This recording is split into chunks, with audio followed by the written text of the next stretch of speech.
पश्चिम बंगाल के दार्जिलिंग में बड़ा रेल हादसा हुआ है जिसमें कई लोगों की जान चली गई है, जबकि कई दर्जन से ज्यादा लोग घायल बताए जा रहे हैं। हादसा इतना भीषण है कि मौत का आंकड़ा और बढ़ सकता है। हाल के दिनों में ओडिशा के बालासोर के बाद सबसे बड़ा हादसा बताया जा रहा है, जहां एक मालगाड़ी यात्री ट्रेन को पीछे से टक्कर मार दी। लेकिन सवाल है कि पिछले 15 साल में 10 रेल मंत्री बदल गए, लेकिन रेलवे में हादसों की तस्वीर नहीं बदली।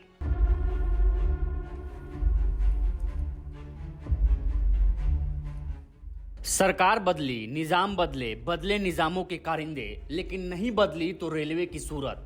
जिनको आप अपना नेता चुनते हैं वो आपकी जिंदगियों पर दाव लगाते हैं और हर बार रेल हादसों के बाद सख्त कार्रवाई होगी, किसी को बख्शा नहीं जाएगा, जांच सीबीआई करेगी, फलाना फलाना फलाना। फिर कुछ समय बाद जिंदगियों के खून से लथपथ वही फाइल कहीं नीचे गर्त में जाकर अपने आप को चुप कर लेती है।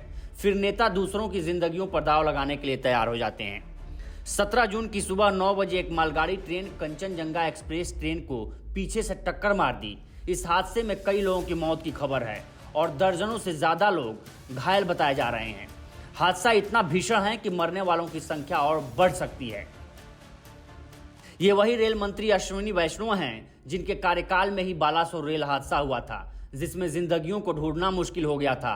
मुश्किल उनकी पहचान हो गई थी, लेकिन मुश्किल उनकी कुर्सी तक नहीं पहुंची थी, सो उनकी कुर्सी सुरक्षित रही। उस वक्त भी उनके इस्तीफे की मांग उठ रही थी और इस वक्त भी इस्तीफे की मांग उठ रही है। उस ओडिशा के बालासोर भीषण हादसे में 250 से ज्यादा लोगों की मौत हुई थी, लेकिन सवाल है कि इन हादसों से हमने क्या सीखा। ये तस्वीर आपको याद है जिसमें खुद रेल मंत्री अश्विनी वैष्णव बैठे हैं और उनके सामने से एक ही ट्रैक पर हाई स्पीड में एक ट्रेन आ रही है, लेकिन कुछ ही दूरी पर ट्रेन रुक जाती है। इसके बाद तालियां बजने लगती हैं।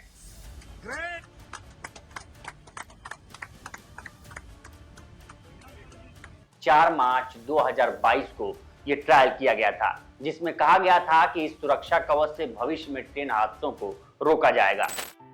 लेकिन सवाल है कि ये टेक्निक आम ट्रेनों में काम क्यों नहीं करती, जिसमें आम जनता को अपने मंजिल को नापने के लिए इसमें सफर करना पड़ता है। ये उसी ट्रेन में काम क्यों करती है जिसमें मंत्री बैठे रहते हैं। क्या सरकार की नजर में आम लोगों की जिंदगी की कीमत नहीं है? क्या आम लोगों की जिंदगियों पर दांव ऐसे ही लगाए जाएंगे? क्या हादसों पर हादसे होते रहेंगे और रेल मंत्री हाथ पर हाथ धरे बैठे रहेंगे? क्या नैतिकता के आधार पर उन्हें जिम्मेदारी नहीं लेनी चाहिए? अगर उनसे मंत्रालय नहीं संभल रहा तो क्या इस्तीफा नहीं दे देना चाहिए? साल 1999 में अटल बिहारी वाजपेयी के नेतृत्व में एनडीए की सरकार बनी थी। रेल मंत्रालय जेडीयू के खाते में गया था। रेल मंत्री बने थे नीतीश कुमार। उस वक्त भी पश्चिम बंगाल के गायसाल में एक रेल हादसा हुआ था, जिसमें 285 लोगों की मौत हुई थी और 300 लोग घायल हुए थे। ब्रह्मपुत्र मेल और अवध असम एक्सप्रेस में भिड़ंत हुई थी। इसके तुरंत बाद नीतीश कुमार ने नैतिक जिम्मेदारी लेते हुए तत्कालीन प्रधानमंत्री अटल बिहारी वाजपेयी को अपना इस्तीफा सौंप दिया था। हालांकि अटल बिहारी वाजपेयी ने उनसे जल्दबाजी ना करने का आग्रह किया था, लेकिन नीतीश ने कहा था कि इसमें कोई राजनीति नहीं है और वह काफी सदमे में है। ऐसा ही कुछ रेल मंत्री सुरेश प्रभु के साथ भी हुआ था। मोदी सरकार 1.0 में रेल मंत्री रहे सुरेश प्रभु के समय साल 2016 में 4 दिन के भीतर 2 बड़े रेल हादसे हुए थे, जिसमें 150 से अधिक लोगों की जानें चली गई थी। उन्होंने भी नैतिक जिम्मेदारी लेते हुए इस्तीफा पीएम मोदी को सौंप दिया था। लेकिन अश्विनी वैष्णव नैतिक जिम्मेदारी लेने के लिए तैयार नहीं है, क्योंकि इनके लिए आम लोगों की जिंदगी खास नहीं है, इन्हें अपनी सरकार और कुर्सी प्यारी है। रेलवे में सुरक्षा के नाम पर और उसकी बेहतरी के लिए सरकार 1 लाख करोड़ से ज्यादा रुपए खर्च कर चुकी है, लेकिन नतीजे ढाक के 3 पाथी हैं। मोदी सरकार के साल 2014 से साल 2023 के कार्यकाल के बीच करीब 650 रेल हादसे हुए हैं और इन हादसों में 1000 से ज्यादा लोगों की मौत हुई है। साल 2022-23 यानी सिर्फ एक साल में 36 ऐसी घटनाएं हुई हैं जिसमें ट्रेन पटरी से उतर गई है। इसी एक साल में 48 ट्रेन हादसे हुए हैं। इस दौरान अश्विनी वैष्णव मंत्री थे।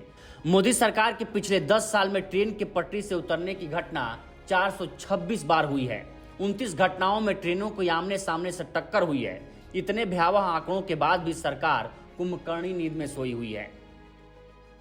रेलवे में सुधार के लिए साल 2014 और 2015 में विवेक देवराय समिति और विनोद राय समिति ने सरकार को कई सुझाव दिए, जिसमें ये कहा गया कि रेलवे के बजट को आम बजट से अलग किया जाए, एक स्वतंत्र सांविधिक रेलवे सुरक्षा प्राधिकरण का गठन किया जाए और स्वतंत्र और निष्पक्ष जांच करने के लिए रेलवे दुर्घटना जांच बोर्ड बनाया जाए। लेकिन अभी तक इन पर कुछ खास नहीं हो पाया है। ऐसे में यह कहना अतिशयोक्ति नहीं होगा कि भारत में रेल हादसे इस ओर इशारा करते हैं कि रेलवे इतिहास से सबक नहीं लेता है, इसलिए रेलवे में हादसों का इतिहास बार बार खुद को दोहराता रहता है। इस पर आपकी क्या राय है, हमें कमेंट सेक्शन में जरूर बताएं। बाकी देश दुनिया की तमाम खबरों के लिए बने रहिए लोकमत हिंदी के साथ। नमस्कार।